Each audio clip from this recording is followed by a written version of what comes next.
Bonjour tout le monde, je m'appelle Charles et aujourd'hui, je serai votre animateur pour le balado des curieux. Ce soir, j'ai ramené 4 personnes qui viennent des 4 coins du monde qui vont venir nous parler des robots.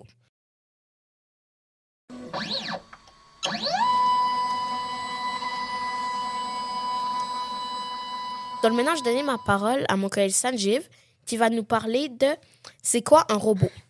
Merci Charles, je vais vous expliquer de 2 différents robots. Un robot conversationnel comme ChatGPT et un robot avec des jambes et des bras.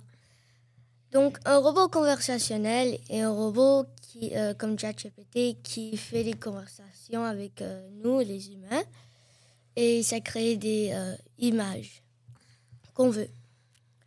Et les robots avec les jambes et les bras, ça nous aide par ça remplace l'effort du humain par faire le ménage du maison et faire une machine. D'accord, merci beaucoup Sanjeev. Tout ça, c'est seulement grâce à une puce, c'est fou. Mais, merci.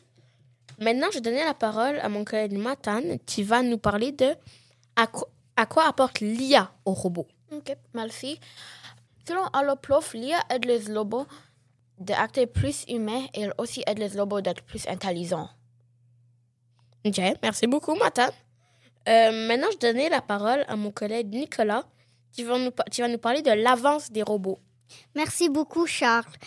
Même si ça fait un peu peur que les robots ont plus de pouvoir, il y a des avances quand même.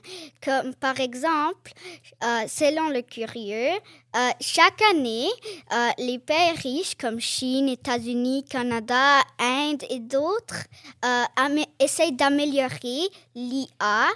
Maintenant, tu peux l'utiliser pour faire beaucoup de choses, comme parler avec eux, faire les ménages de la maison, l'utiliser pour explorer dans les milieux extrêmes. Il peut aussi aider les médecins à faire des nouveaux diagnostics pour combattre le cancer, le diabète et d'autres maladies graves. Aussi, l'IA crée maintenant des environnements d'apprentissage pour aider l'enseignante quand il enseigne. L'IA maintenant essaye de rendre les immeubles et les choses moins énergivores.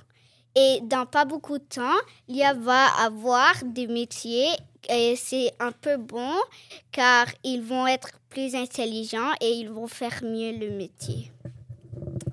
Merci beaucoup, Nicolas. Tout ça fait très, très peur. D'ici 2030, c'est ciao, la Terre. Donc, merci beaucoup. C'était très intéressant. Maintenant, je vais donner la parole à mon collègue Yuzuki qui va nous dire c'est quoi les risques d'avoir un robot. Alors, attention. Selon le curieux, ils peuvent imiter la voix d'une personne. Il y a aussi des risques de sécurité. Ils peuvent s'endommager et s'écraser. Et c'est pas bon pour l'environnement parce que quand ils se brisent, ils polluent. D'accord, merci beaucoup Yuzuki. Alors, un robot, ça peut être très, très dangereux. On pourrait peut-être même mourir sans avoir besoin qu'il nous remplace.